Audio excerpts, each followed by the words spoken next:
welcome to our deep dive today Huh? into ancient Yahwism. Uh, You've given us quite a fascinating collection of articles and excerpts, really interesting stuff, including some deep cuts from Professor Gad Barr, right. the author of Yahwism under the Achaemenid Empire. Yes. It seems like you're on a quest to understand Yeah. really like the historical backdrop of the Bible and like the very origins of Judaism. Yeah. It's a journey that takes us, beyond Yeah, the familiar narratives that we find in the Bible right. into the realm of archaeology and ancient texts. Okay. And there's some really surprising discoveries there. I'm ready. We're gonna uncover a much more nuanced and human picture of the early worshipers of Yahweh.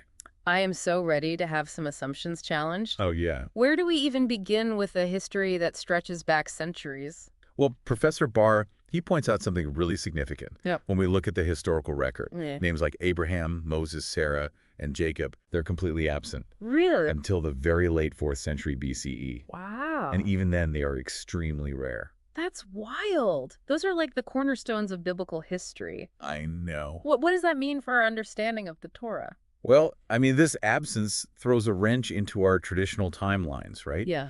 It suggests that the Torah, as we know it, Right. might not have been widely known or accepted as like a central text Okay. until much later than most people think. So we're talking about a much more gradual process. Right. Not some singular event of revelation. Exactly. It suggests that the Torah's composition was a historical process, Okay. evolving over time. Right. And that raises a lot of fascinating questions about how those stories were transmitted and eventually compiled. Okay. So if these familiar names are missing from the early historical record, Yeah. how do we trace the presence and evolution of early Yahwism? What other clues are historians looking at? Well, one fascinating clue lies in what are called theophoric names, names that include a divine element. Right. And these names, they offer us a glimpse into religious affiliation Gotcha. and evolving beliefs. So people were literally wearing their faith on their sleeve, Yeah. or at least embedding it in their names. Yeah, That's a pretty powerful statement. indeed. What's particularly interesting is the shift that we see in these theophoric names over time Okay. and across regions. Uh-huh. So in the northern kingdom, Okay. often referred to as Samaria, Yeah. we see many names incorporating the element yo. Okay. But in Judea, the southern kingdom, Yeah. names predominantly use the element Yahoo. Okay. Yo in the north, Yahoo in the south. Right. Were these two distinct branches of Yahwism? Not necessarily, Yeah. because here's where things get really fascinating. Okay. Around the time of the First Temple's fall, Uh-huh. in the mid-6th century BCE, a dramatic shift happens. Okay. The Yo names vanish, Wow. and the Yahoo names become the standard across all Yahwistic communities. It's like they were consciously creating a unified identity, Yes. a way to say we are Yahwists no matter where they live Precisely. within that vast Achaemenid empire. This name reform happening amidst such upheaval, right? Yeah. It points to a deliberate effort to create this unified ethno-religious identity. Right. It was a way of transcending geographical boundaries and solidifying that shared sense of belonging. Yeah. And I think, this shift really sets the stage for the development of Judaism as we know it. So it's not just about names changing. Right. It's about a people coming together under a shared religious identity. Exactly. And it's a reminder that religious identity is not static. Right. It evolves and adapts in response to historical circumstances. Now, I can't wait to hear about this community of Yahwists in Elephantine, Egypt. Yeah. These are the folks who left behind those ostraca, right? Those Yeah. everyday letters and documents. The Elephantine papyri offer us an incredible window Okay. into the lives of these Yahwists Right. living hundreds of miles from Jerusalem. Yeah. And what they reveal is both familiar and astonishing. Okay. Set the scene for us. What was life like in Elephantine? So imagine a community of literate men and women, women holding positions of power, engaging in business, navigating legal disputes, Right. all documented in these ostraca. So we're getting a real slice of life view, not Exactly. just these grand narratives. We see their daily struggles, their joys, Uh-huh. and even hints of religious practices that might surprise you. Like what? Well, for example, there's evidence of what we call religious syncretism, Okay. the blending of different religious traditions. Right. And that challenges some traditional assumptions about strict monotheism in early Yahwism. It's starting to sound like these early Yahwists were a lot more flexible in their beliefs than we might have imagined. And here's where it gets even more intriguing. Okay. On Elephantine Island, archaeologists discovered a temple dedicated to Yahweh, Okay. built right next to a temple for the Egyptian god Kum. Wait, a Yahweh temple next door to an Egyptian god's temple? That kind of throws a wrench into the whole no other gods before me thing, doesn't it? It certainly complicates our understanding. Right. This proximity suggests a level of acceptance or even assimilation of Yahweh into the Egyptian pantheon, Yeah. something we don't typically associate with early Yahwism. This is already reshaping how I think about the history of this religion. It's not as clear-cut as I always assumed. That's the beauty of archaeology and textual discoveries. Yeah. They challenge us to question our assumptions and embrace the complexities of the past. So we've got this Yahweh temple seemingly coexisting with an Egyptian temple. Right. What does that tell us about how Yahwism interacted with other belief systems at the time? Well, it points to a much more fluid and dynamic picture of religious development. Okay. Remember, these early Yahwists were living in a multicultural world, Right. and their beliefs and practices were inevitably shaped by those interactions. So it's not about isolation, but interaction. It's like a cultural exchange program, but with ancient gods. Okay, before we dive into the Passover letter, I have to know more about this Num character. Sure. I'm picturing a ram-headed god hanging out with Yahweh. What was his deal? Phnum was a fascinating figure in Egyptian mythology. Okay. Often depicted with a ram's head, he was associated with creation, Okay. specifically the shaping of humans on a potter's wheel. Okay, so he's the divine potter creating life from clay. Yeah. I kind of love that imagery. Yeah. But why would he be so closely associated with Yahweh and Elephantine? Well, that's a question scholars are still exploring. Right. One theory is that both Num and Yahweh Yeah. were seen as powerful creator deities, Okay. and their proximity in Elephantine might reflect a syncretic understanding, Right. a blending of their roles and attributes. It's like if these ancient communities were creating their own theological mashups. Yeah. Finding common ground between different traditions. Exactly. And it's important to remember that this wasn't seen as unusual or heretical at the time. Religious boundaries were much more fluid in the ancient world. So it wasn't about strict adherence to one set of beliefs, but about finding meaning and connection within this diverse religious landscape. That's a great way to put it. It was a world of religious fluidity and adaptation. Okay, so we've got the divine potter Khnum Right. and Yahweh seemingly sharing some prime real estate in Elephantine. Yeah. Now I'm really intrigued by this Passover letter. What makes this letter so puzzling? Well, this letter, dating to 419 BCE, Okay. it contains instructions for an observance, but those instructions bear very little resemblance to the Passover we know from the Torah. Really? It focuses on purification and a special drink, possibly hinting at influences from other religious traditions like Zoroastrianism. Zoroastrianism, that's the ancient Persian religion, right? Yeah. So how did those beliefs make their way into Yahwistic practices? Hold that thought, because I think we need to shift gears and dive into part 2 of this deep dive, where we'll explore those Persian connections. Sounds good. Yeah, you are absolutely right to bring up the Persian connection. The Achaemenid Empire, that vast Persian empire, had a profound impact on the ancient world. And Yahwism wasn't immune to its influence. And Zoroastrianism, the dominant religion of the Achaemenid Empire, played a key role in shaping those influences. Okay, so remind us about Zoroastrianism. What were its core beliefs and practices, and how might they have seeped into Yahwism? Well, Zoroastrianism was deeply influential, emphasizing a cosmic struggle between good and evil, light and darkness. They believed in a supreme god, Ahura Mazda, who represented goodness and light, and they had a strong emphasis on ethical conduct and personal responsibility. Fire played a central role in their rituals, symbolizing purity and the divine presence. When you mention fire rituals and concepts of purity, I can't help but think about similar themes in Judaism. Are we seeing echoes of Zoroastrianism in those practices? It's definitely a possibility. And the timing makes sense. The Elephantine community was living within the Achaemenid Empire, so there was ample opportunity for cultural exchange and religious syncretism. It's like imagining different flavors blending together in a melting pot. Each tradition brings its own unique ingredients to the mix. So maybe it wasn't a case of one religion completely dominating the other, but rather a more subtle blending of ideas and practices. Precisely. And this blending wasn't necessarily a conscious decision. It's more like a natural process of cultural osmosis, where ideas and practices seep across boundaries and influence each other. That makes a lot of sense. So let's get back to the Passover letter. If it's not describing the Passover we know from the Torah, what exactly is it talking about? What are these purification rituals and special drinks all about? Yeah, it's a bit of a puzzle. Some scholars suggest that this letter describes a local observance, perhaps even a hybrid ritual that combined Yahwistic and Zoroastrian elements. A Passover with a Persian twist. That's fascinating.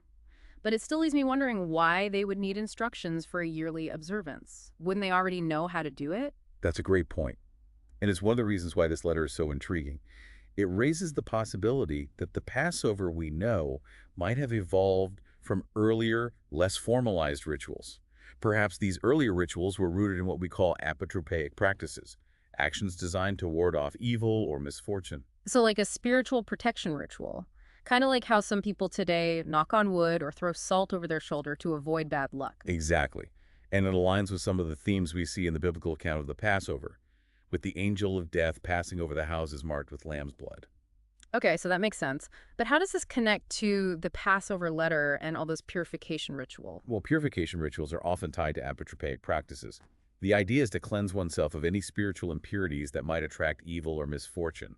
It's like doing a spiritual detox before a major religious observance. So they're essentially cleansing themselves spiritually before participating in this Passover ritual. And what about that special drink mentioned in the letter? That drink might have also held symbolic significance, perhaps representing a connection to the divine or a way to ward off evil forces. It's like a spiritual cocktail, a blend of ritual and symbolism. So it sounds like the Passover letter might be giving us a glimpse into a much older, more primal layer of Yahwistic practice. It's a possibility we can't ignore. Mm. And it speaks to the dynamic nature of religious development. Beliefs and rituals evolve, adapt, and incorporate new influences over time. It's a process that continues to this day. So it's not about a single static moment in time, but about an ongoing process of evolution and transformation. Okay, so we've got a potential Zoroastrian connection, purification rituals, and a special drink. This Passover letter is definitely a puzzle box of intrigue. But I'm curious, what about Judea during this period? We've been so focused on Elephantine, what was happening back in the homeland. Well, as Professor Barr points out, the textual evidence from Judea during the Persian period is unfortunately pretty scarce. We have far fewer letters and documents compared to the wealth of material from Elephantine. So we're dealing with a bit of a historical blind spot, like trying to piece together a puzzle with some of the pieces missing. You can say that, but we can still glean some insights from other sources, such as archaeological remains, coins, and seals. These artifacts can tell us a lot about daily life, religious practices, and political structures. It's like being a detective, using every clue available to piece together the past. I love that analogy. So let's put on our detective hats. What can these non-textual sources tell us about Yahwism in Judea during this period? Well, for example, some coins minted in Judea during the 4th century BCE offer some intriguing clues. Some of these coins bear the image of the high priest, a figure of great religious and political authority. Wait, the high priest's face on a coin? But didn't the Torah prohibit graven images? Exactly. Yeah, that's what makes these coins so fascinating. It suggests that either the Torah wasn't widely accepted as authoritative yet, or that its prohibitions were being interpreted differently in this context. So maybe they were adapting their religious practices to fit the realities of living within a multicultural empire. It's like they were finding ways to balance their own beliefs with the expectations of their Persian rulers. Precisely. It speaks to a degree of pragmatism and flexibility that we might not expect. And we also see evidence of this adaptation in the use of theophoric names. While the standardized Yahweh names become dominant after the fall of the First Temple, we still see some variations in regional differences. So even with this push for a unified identity, there was still room for local expressions of Yahwism. Absolutely. And that speaks to the diversity and dynamism of this ancient faith. It wasn't a monolithic entity, but a rich tapestry of beliefs and practices. It sounds like we're getting a much more multidimensional view of Yahwism, not just a one-size-fits-all definition. Exactly. And that's the exciting thing about studying ancient history. We're constantly challenging our assumptions and expanding our understanding of the past. It's a process of continual discovery.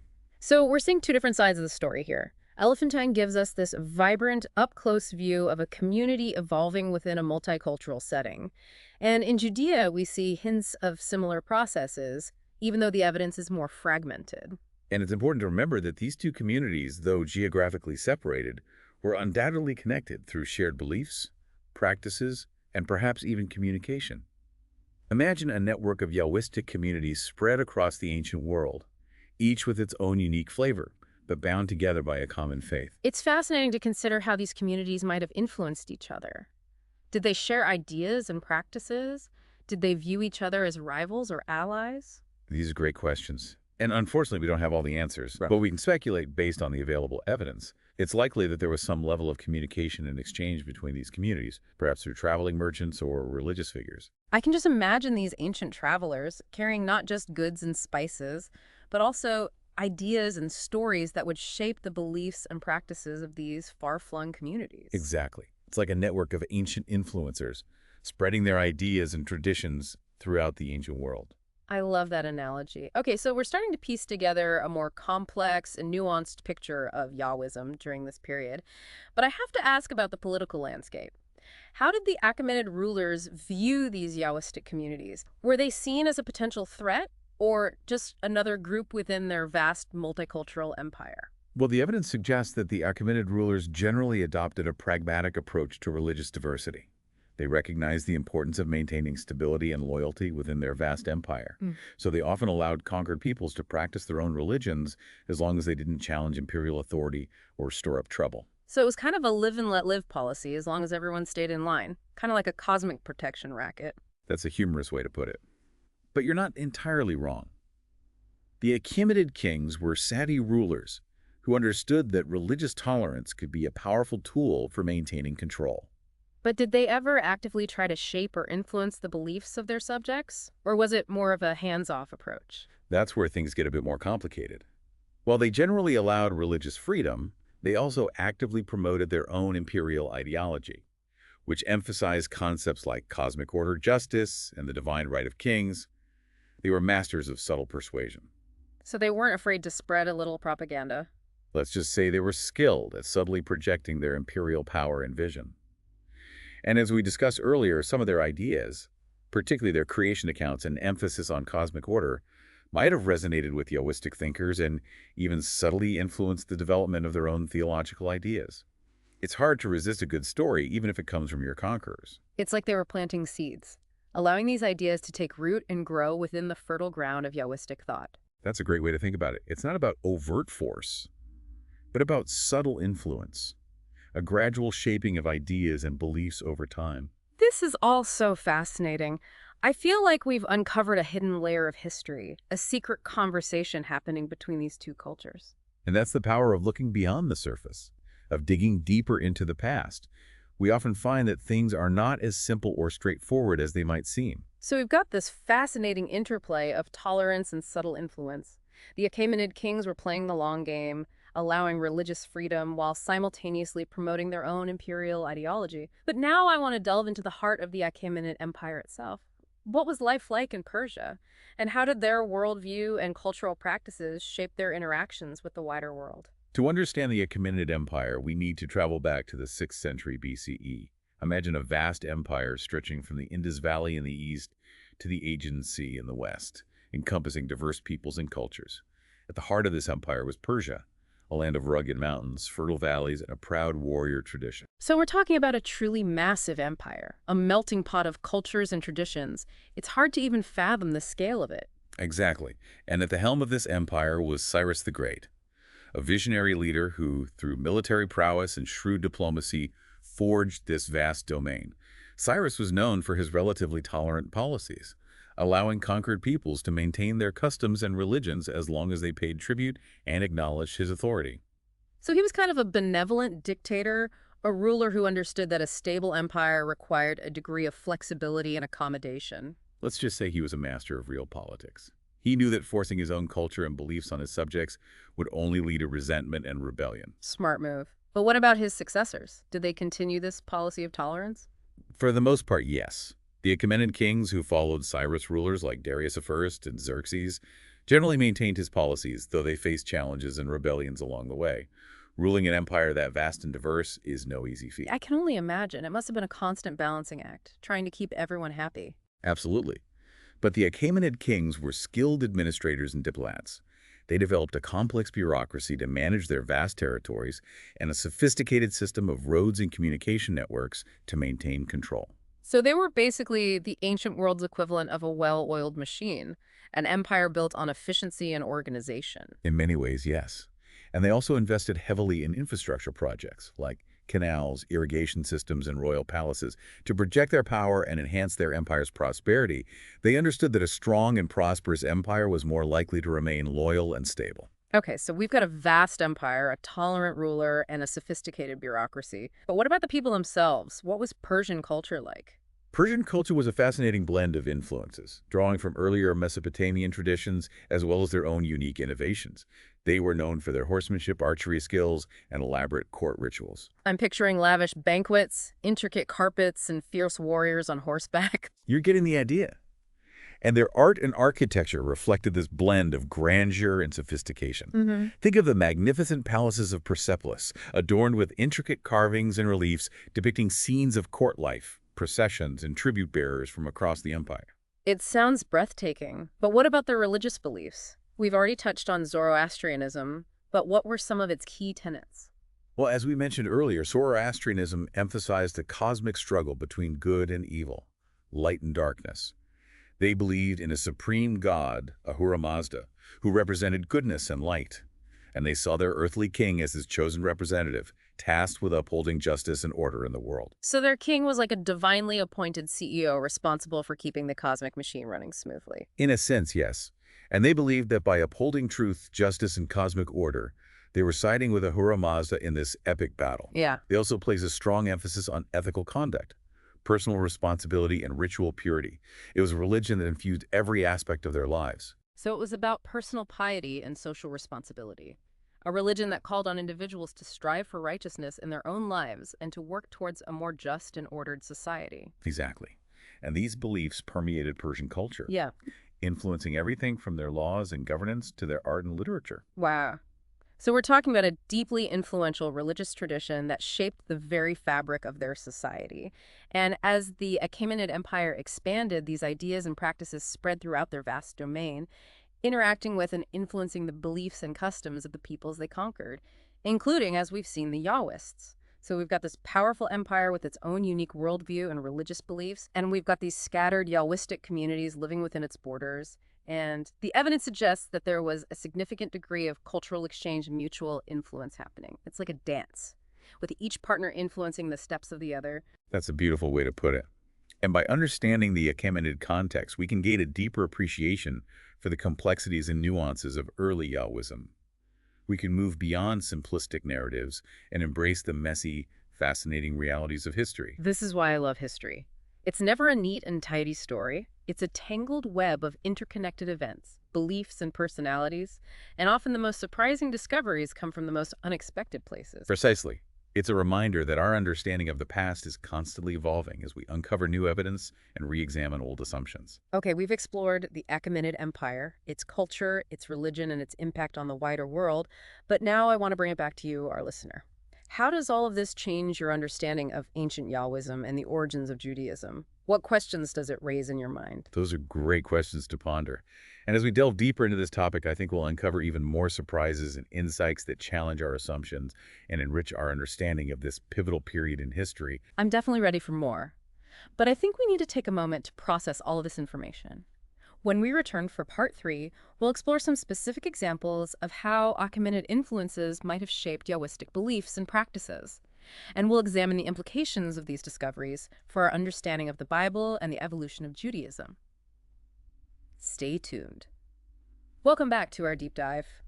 I'm still processing those Persian connections. It's crazy how exploring one corner of history can suddenly, illuminate so much. Yeah. It reminds us that history is not just a bunch of isolated events. Right. It's a web of interconnected influences. Yeah. And those influences can be very surprising. Absolutely. Before the break, we were talking about the Achaemenid Empire Right. and its Zoroastrian religion. And I'm ready for some concrete examples. How did these Persian influences actually manifest themselves in Yahwistic beliefs and practices? Okay, well, let's start with the concept of monotheism. Okay. We often think of Yahwism as being strictly monotheistic, right from the start. But as we've seen, the evidence suggests a more complex picture. Yeah. Remember those Elephantine papyri? Yeah. They showed a community that was very comfortable worshiping Yahweh alongside other deities. Yeah, that Yahweh temple next door to Khnum's temple Right. really challenged my assumptions. Yeah. It's hard to square that with the idea of a single, all-powerful God. Exactly.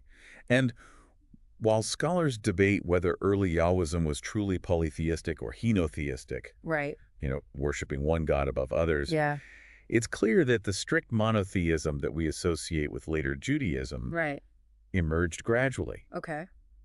And it's possible that Zoroastrianism, with its emphasis on a single supreme god, Ahura Mazda, Right. played a role in that evolution. So maybe Zoroastrianism kind of helped nudge Yahwism towards a more exclusive focus on Yahweh. It's a fascinating theory. Yeah, it's... Especially considering that the rise of monotheism within Yahwism coincides with the period of Persian rule. Right. It's like the Achaemenid Empire provided that cultural soil in which these theological ideas could take root. Okay, that makes sense.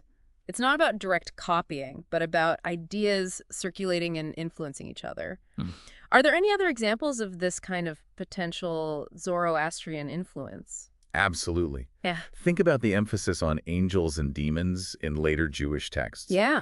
These concepts have clear parallels in Zoroastrianism, Right. which envisioned this cosmic battle between the forces of good and evil, led by Ahura Mazda and his adversary Angra. So that classic battle between good and evil, light and darkness, Right. that might have a Zoroastrian echo in Jewish thought. It's a possibility worth considering. Yeah. And of course, we can't forget that cultural and religious exchanges are very rarely a one-way street. Right. Yahwism likely influenced Zoroastrianism as well. It's all about that dynamic interplay, that back-and-forth conversation between cultures. Right. It's like a grand intellectual bazaar with ideas being traded and transformed. So we've got monotheism, we've got angels and demons. What other aspects of Yahwism might have a Persian fingerprint on them? Another area to consider is the concept of purity and ritual cleansing. Oh, okay. Remember the Passover letter? Yes. Purification played a central role in that observance. Yeah. With similar rituals of cleansing and purification are prominent in Zoroastrianism, where maintaining ritual purity was seen as absolutely essential Right. for warding off evil and staying in harmony with the divine order. So that Jewish emphasis on ritual purity, something that becomes so central to later Judaism, Right. could have roots in Persian practices. It's a fascinating area of scholarly exploration, and it really gets to the heart of how religious ideas migrate across cultures, Right. taking on new meanings and blending with existing traditions. Yeah. It reminds us that religions are not static entities, Yeah. but living, breathing things Right. that evolve and adapt over time. It's almost like a game of theological telephone, Yeah. with ideas whispered across cultures, reinterpreted and transformed along the way. Okay, so we've got monotheism, angels and demons, ritual purity. Are there any other biggies we should consider? One more intriguing possibility is the concept of messianism, Okay. the belief in a future savior who will restore justice and usher in a golden age. Right. Now, messianic ideas existed in other ancient cultures as well, Yeah. but the Persian emphasis on a divinely appointed king Right. who would restore cosmic order and defeat evil Yeah. might have added a new dimension to Jewish messianic expectations. So the Persian king, with his claim to divine authority Yeah. and his role as a defender of cosmic order, Right? he might have inadvertently influenced the Jewish concept of a Messiah. It's an idea worth pondering. It highlights how political and religious ideas can intersect and influence each other in very unexpected ways.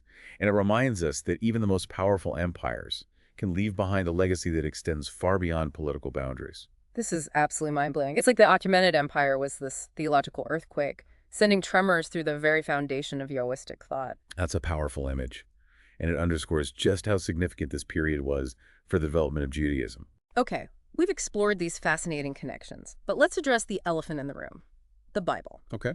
How do these discoveries about Persian influence change our understanding of the biblical text? Well, for starters, they encourage us to read the Bible with a more nuanced and historically informed lens. Okay. So instead of viewing it as a static monolithic text that dropped from the sky, Right. we can appreciate its dynamic nature Okay. and recognize the layers of tradition and influence that are woven into its composition. Right. It becomes a richer, more textured tapestry of meaning. So the Bible becomes a product of its time, Right. reflecting the cultural and religious currents of the ancient world, Exactly. including those Persian currents. And by understanding that Persian context, we can better appreciate how Yahwistic beliefs and practices were shaped by their interaction with the Achaemenid Empire. It helps us see the Bible as part of this larger conversation, Yeah. a dialogue between cultures and ideas that spans centuries. But this must raise questions about the historical accuracy of certain biblical narratives, right? Yeah. If the Torah wasn't even written down until centuries after the events it describes, Right. how much can we really rely on it as a historical source? That's a question that scholars have wrestled with for generations. Yeah. And it's important to remember that the Bible wasn't meant to be like a straightforward historical chronicle. Okay. It's a complex tapestry of narratives, laws, poetry, prophecy, Right. woven together over centuries to express the theological and cultural identity of the Jewish people. Hmm. It's a story about their relationship with God and their place in the world. So we're talking about the Bible as a work of theological and cultural significance, Right. not necessarily a literal historical account. Exactly. And by recognizing that, Yeah. we can appreciate its deeper meanings Right. and its enduring power to inspire and challenge us. Precisely. The Bible is this testament to the human search for meaning, Yeah. for connection with the divine, Right. and for understanding our place in the universe. Right. And its stories continue to resonate with people across cultures and across time. Okay, so we've got this new way of approaching the Bible, Yeah. one that acknowledges its historical context Uh-huh. and its complex literary nature. Right.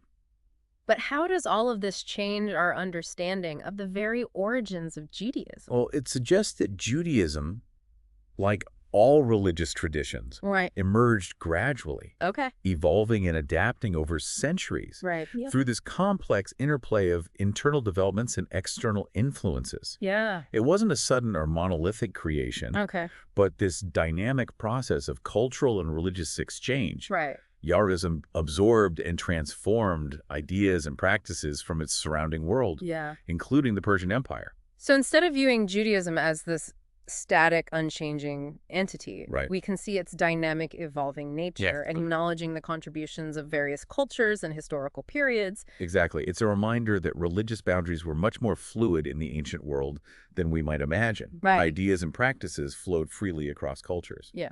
And what we see is not this neat separation, but this vibrant blending and adaptation of traditions. It paints a much more interconnected and nuanced picture of the ancient world. Yeah. One that challenges those rigid lines we often draw between cultures and religions. Precisely. And by embracing this complexity, we gain a much deeper appreciation for the richness and diversity of human history and the amazing ways in which cultures interact and shape each other. This deep dive has been an incredible journey. Yeah, it has. We started with missing biblical names and ended up exploring the vast influence of the Persian Empire on the very development of Judaism. Right. It's a reminder that history is full of surprises and that our understanding of the past is constantly evolving. And it underscores the importance of curiosity and open-mindedness. Yeah. The more we learn about the past, the more we realize how much we don't know. Right. And that's what makes the study of history so exciting and rewarding. So, to our listener, I hope you walk away from this deep dive with a newfound sense of wonder and a desire to keep exploring those hidden connections in history. Absolutely. Question those assumptions. Yeah. Embrace the messiness. Right. And keep digging for those unexpected truths. You never know what you might find.